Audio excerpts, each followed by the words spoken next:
We just people from the north side. Once and Timmy's at the shore fine. Winter ready on the four ties. Heavy traffic during 4-5. Gotta hustle on your own time. Color people every port side. We just people from the north side. Ladies and gentlemen, as you can see beside me, the man, the myth, the legend, current TNA star, AJ Francis. How are you? I'm good, brother. I'm good. You got that goofy ass shirt on. You take that shit off. I actually wore it specifically and hoping Stand up and show the people the shirt. this is an amazing shirt. If I ripped this shit off of you, I'd be the bad guy though. That shirt sucks. Well, can I have an AJ Francis shirt? Yeah. And then do you want? Yeah, they're all for sale out there. Oh, I see. Okay, I see. All right, so AJ, I got to talk about MLW. Okay. I loved everything you did with MLW.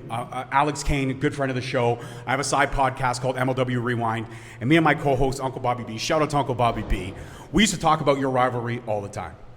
And we thought it's the best thing that MLW's ever produced.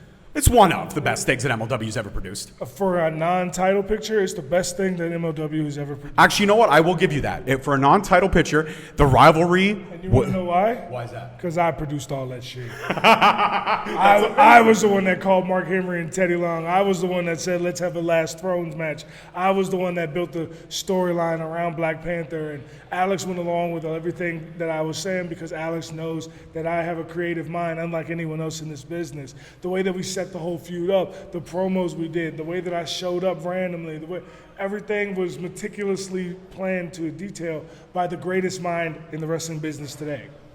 Well, if that's the case, which it's factual because you're saying it, then that's incredible. That's why it was exciting. And I did love the depth, like you said, tying in the Black Panther, tying in the heritage, actually pointing out that he lost the title during Black History Month, which was crazy.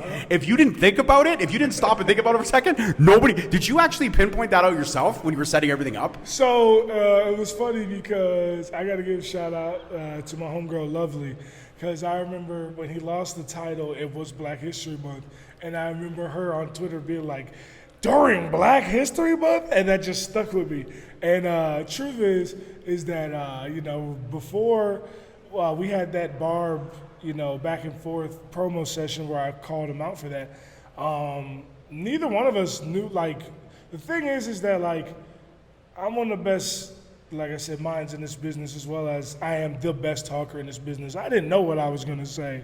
That just happened to come out while we were doing the promo. Just off the cuff. Off the cuff, and everybody was like, yo! But, you know what I'm saying? It was one of those things that's like, it was too good not to bring up, you know what I'm saying? Absolutely. It was actually funny because me and my co-host were watching that particular promo, and I actually took a drink when you threw out the line, and I spit bubbly all over my kitchen floor, and he looked at me, he's like, "You okay?" I'm like, "Dude, who the fuck puts that together?" And he's like, "That's pretty..." I'm like, it's a small factoid that nobody would put together, but this man found a way to tie that in. And I remember saying to my buddy Rob, I'm like, "You know what? I was on the fence about AJ. I wasn't sure how it was going to run, but he just made me a believer, straight up." Yeah, it happens. It's crazy. It's, people have often confused lack of opportunity with lack of ability. Ability-wise, there's nobody more talented than me in this business, and I'll stand on that hill. And if anybody got a problem with me saying it, say it to my face. But I am now getting the ability to show how good I am on the mic, in the ring, everything that I do in this business, how I'm able to put stuff together. And because of that, now people say it like you just said it all the time. They're like, "Man, I really wasn't a fan, but you made me a fan." I'm like, "Yeah, man, I didn't just learn how to talk a year ago." You know what I'm saying? I didn't just learn how to talk, last September. No, you didn't. You didn't learn how to talk last History Month when Alex Kane lost the title. Yeah, exactly. But I got to ask this. I first discovered you during the treasure hunting show that you were doing with WWE. Yeah. I believe it was, what was it called? Relics or? WWE Most Wanted Treasures. Most Wanted Treasures. And some of the history that you would drop, the knowledge that you had of these certain items, almost minuscule in certain ways. But I found it fascinating, and that actually made me tune into NXT to see what you were about in Hit Row, and then to see Hit Row get called up, but then it'd be such a short-lived journey. And I feel like there was so much meat. I said the same thing to Shelton Benjamin when I sat down with him. I feel like Hit Row versus the Hurt Business could have been something ridiculously special if it ever got to that point. And I feel like there was a lot of wasted opportunity. Yeah. Not asking you to dredge up any bad feelings, but what do you think on that?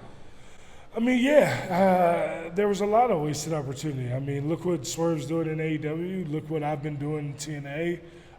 Look what Tahuti's doing in NXT. Shante Adonis, look what he's doing in NXT.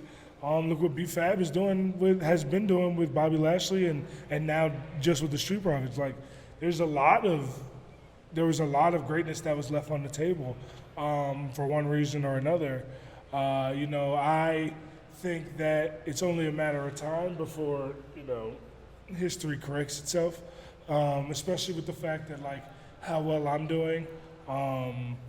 Like, the people that are in WWE that have ultimately made the decision to punt Hit Row are looking at it now like, man, maybe we could have did more. Maybe we could have did something different. Maybe we could have gave them an actual chance. And, it's good because to me, like, I love TNA. TNA has given me an opportunity to talk, given me an opportunity to wrestle. Me and PCO stole the show at Slammiversary. Slammiversary is one of the biggest wrestling shows on any company in the year, and me and PCO stole the show there. On Canadian soil, you got your butt whooped by the Canadian Frankenstein. I don't know if butt whooped is the correct way to describe what happened. No, I did. I actually, it was funny when I was doing the kind of, I guess, the prediction show, if you will, for this event, Summer Heat that we're at. My co-host Ashley asked me, she goes, "What do you think about AJ Francis?" I said, "Well, you know what? AJ Francis does not have good luck in Canada facing Canadians.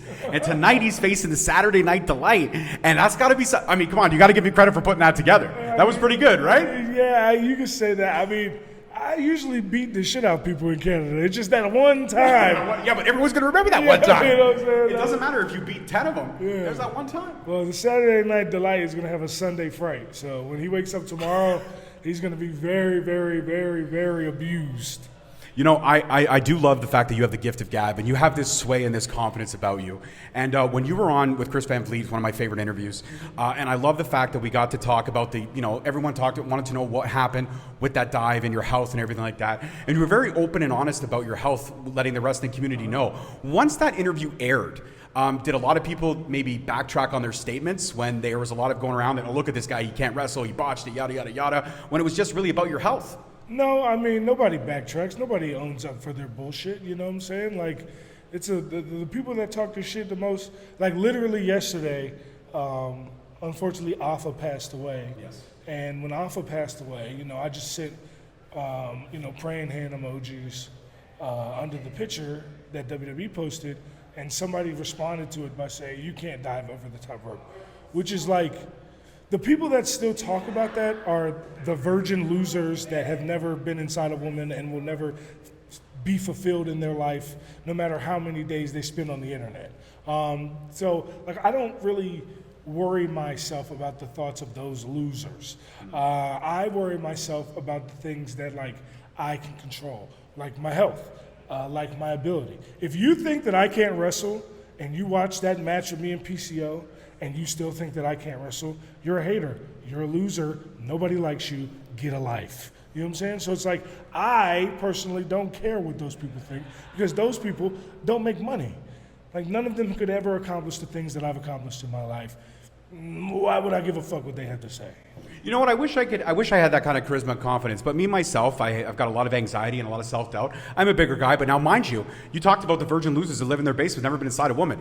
My wife's upstairs doing makeup tonight for Destiny. And I don't know if you saw her, the pretty redhead. I hit well above my weight, AJ. So let the haters can hate. But your boy George, he may not be a looker. But goddamn, was he able to get some swag with that lady upstairs. Hey, if you can make her giggle, she'll grab your pickle, man. So listen, I got to ask this because I think this is a question that a lot of people would like to know. With partnership with TNA and NXT, the fact that there was meat on that bone, if TNA came to you and said, hey, listen, we want you to be one of the stars that crosses over, is there an opportunity for AJ to be back in an NXT ring? Absolutely, but I wouldn't do it without Swanee. I wouldn't do it without Rich Homie Swan. I wouldn't go without him. He kind of got kind of a raw deal when he left too. So, not to mention, I mean, we're the hottest tag team in wrestling. I don't care what anyone says. So, I wouldn't go without him. I've always looked out for my people. Just like when we re-signed to WWE, I told Hunter I wouldn't go without Tahuti and Brianna. That's the kind of guy I am. People don't know this. A lot of people don't know this. Only reason I won the digital media title is because Rich Swann stood on the table for me. Rich Swann was supposed to be the person that won the digital media title, and he went to creative and was like, no, you need to put it on AJ. AJ's the one getting all the buzz. AJ's the one bringing all the celebrities. AJ's the one cutting all the promos. AJ has his own words, Rich Swann's own words, he says, AJ saved my career. So like, I would have never even been given the opportunity to show how good I am with that digital media title if it wasn't for Swanee. So I wouldn't do anything on NXT without him. And like, let's be honest, man. Nobody gave a shit about the digital media title until I won it. Like, it was a pre-show title. You made it a main event title. And I made it a main event title. I would actually give you that. You did. And you know what? When you talk about Slammiversary, that is, you know how there's always one match people remember from every event? Doesn't matter. That's the match that I would remember, and you know why? Because it was entertaining as fuck. PCO has so much charisma, and you as well have so much charisma, to the point where I've never done this, but this is the first on Straight Talk Wrestling. I'm going to hand the mic over to you, AJ Francis, and I want you to cut a promo on me. Don't hold anything back. I want to get the AJ Francis heat. All right, you want some heat. First of all, you got an eyebrow piercing that's missing, brother. You need to fill that in. You filled in the rest of your body. You need to fill that in. Unfortunately, you got this Joe Hendry shirt on. I don't believe. But I'm also Scottish. I don't believe in Scotland. I don't believe in anything that has to do with Joe Hendry. If you like Joe Hendry, I don't believe in you. Let's be serious. Joe Hendry.